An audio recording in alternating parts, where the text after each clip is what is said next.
আজ আমি আপনাদের এমন এক জায়গার কথা বলবো যা হাতের নাগালের মধ্যে থাকলেও আমরা যেতে পারি না। নন্দকেশ্বরী মন্দির ছাড়াও সাঁইথিয়াতে আরও অনেক বড় বড় ভালো মন্দির আছে, যেগুলো আমরা কল্পনাও করতে পারি না, যেটা আমরা আজ পর্যন্ত ঘুরেও দেখিনি। সাঁইথিয়া স্টেশন থেকে মাত্র 20 মিনিটের ডিস্টেন্সে এই রাধা গোবিন্দ মন্দিরটি অবস্থিত। আমরা এখন যে রাস্তা দিয়ে যাচ্ছি তাকে বলা হয় ভাষাপুর। এটা মৌরাক্ষী নদীর মাঝ বরাবর দিয়ে চলে গেছে। এই পুলটি বর্ষার সময় বন্ধ হয়ে যায়। প্রতি বছর এই পুলকে আবার ভালোভাবে বানানো হয়, একে বলা হয় ভাষাপুর। বেশি বর্ষার সময় এই পুল পুরোপুরি ডুবে যায়, তখন কোনো রকম যানবাহন চলাচল এই পুল দিয়ে হয় না। প্রতি বছর এই পুলটাকে বানানো হয়। স্টেশন থেকে মাত্র 20 টাকা নিবে আপনার ভাড়া এই রাধা গোবিন্দ মন্দির যেতে। আমাদের টোটো এখন এই ভাষা পুলের উপর দিয়ে ছুটে চলছে, আর দুদিকে মৌরাক্ষী নদীর জল।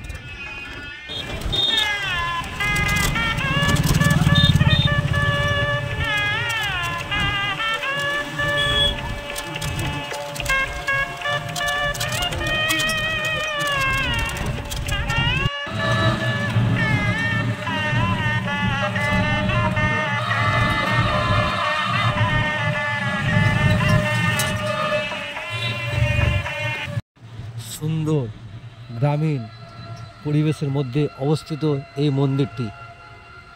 দুই ধারে পথশোভা আপনাকে মোহিত ও মন্ত্রমুগ্ধ করে দিবে।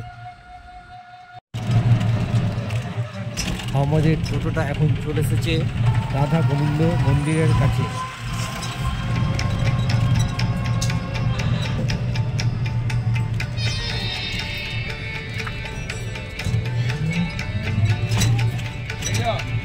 রাধা গোবিন্দ মন্দির ওদিকে কোন রাস্তায় গিয়েছিল?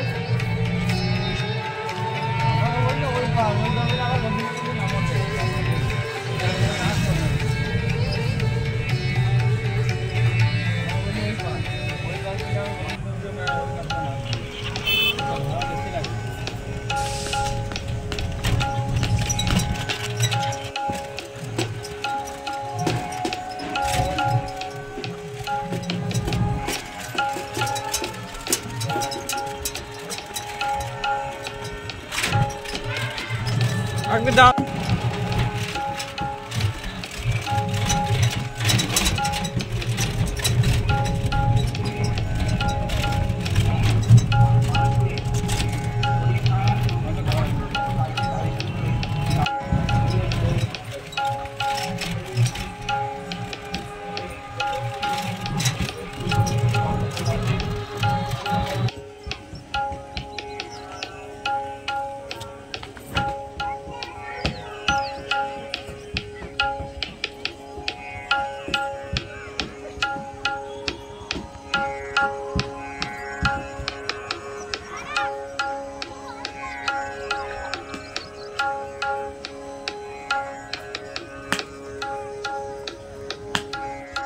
দেখুন মহিষের দলগুলো সন্ধ্যের সময় লাইন বেঁধে নিজের ঘরের দিকে ফিরছে।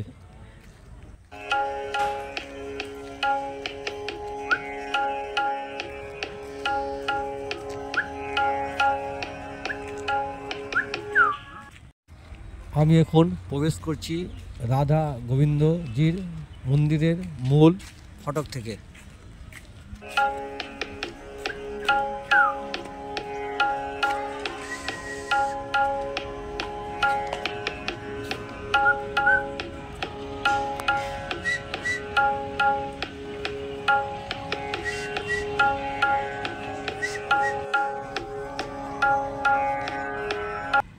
মূল মন্দিরটি উপরে, এই সিঁড়ি দিয়ে উপরে উঠে গেলে মূল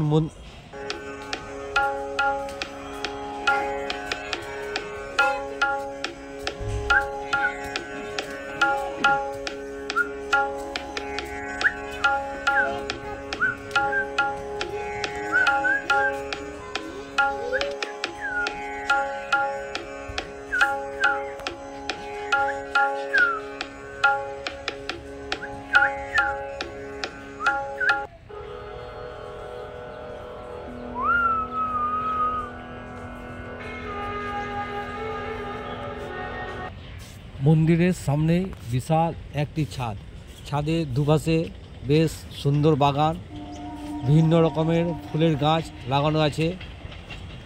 আর ছাদ উপর থেকে গ্রামের প্রাকৃতিক দৃশ্যগুলো চোখে পড়ে।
সাঁইথিয়া এলে অবশ্যই আপনারা এই মন্দিরটি একবার ঘুরে যাবেন।